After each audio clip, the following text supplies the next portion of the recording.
cultural comparison tips and tricks for the AP Spanish language exam. First of all, let's talk about strategies. You should use the intro that Miss Braxique provides. Additionally, make sure to write down an outline even if you know what you're going to say, because you will forget. Also, read the prompt carefully, because some people answer one part of the prompt and forget the other part. Additionally, use transitions when changing topics or countries. This helps improve the flow of your speech. If you forget a word, most of the time you may be able to insert the word thing/cosa. For example, during Cinco de Mayo, there is a celebration where people dance. During Cinco de Mayo, there is this thing where people dance. It works fine, just don't use that too often. Now let's talk about my thought process during the CC. During the outline, I separate my sentences into the United States and country of choice. Additionally, I try to use correct grammar during the outline, since I might forget while speaking, and that's bad. Then when it's time to speak, I don't rush through the intro, since I prefer to have less time at the end rather than more than I need, because spaces are bad.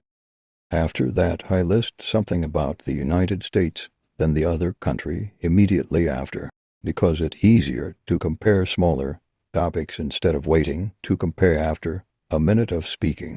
If I have time left at the end, I expand rather than include another topic, because if you couldn't come up with more topics during the outline, then you most likely won't be able to while speaking, since you're distracted with translation. Next, here are some helpful hints and tips for the comparison. Number 1. Make at least 2 clear comparisons, similarities or differences. This will help you get the point for answering the prompt as long as you stay on topic. Here are some transition words that you can use. Por ejemplo, sin embargo, a diferencia, al igual que. Make sure to use familiar topics, school, family, celebrations, holidays, etc. Practice speaking for 2 minutes on random topics. Time yourself. Keep your speech simple and clear. Don't try to sound fancy or smart. Try to mention a specific product, practice, and perspective from each culture. If you blank, repeat or rephrase your last idea until you come up with more. Here are some useful phrases. En mi comunidad, en la comunidad hispana, una semejanza diferencia es esto demuestra que ambas culturas. Finally, here are some examples. Prompt education.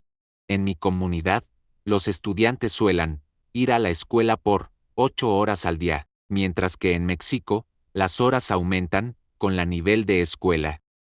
See how I use the transitions, en mi comunidad, and mientras que en Mexico. It makes what I'm referring to clearer. Mexico versus the U.S. Here's another example.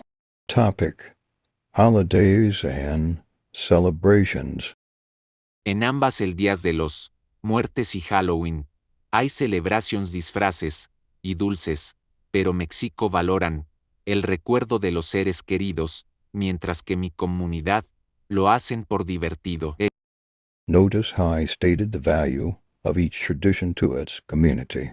This can help you earn points for elaboration. Finally, I have some questions for the viewer. 1. How do you understand what is being said during the guided conversation? 2. On the multiple choice section, what strategies do you use?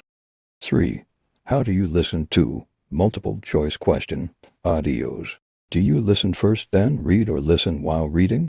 That's the end of my video. Thanks for watching.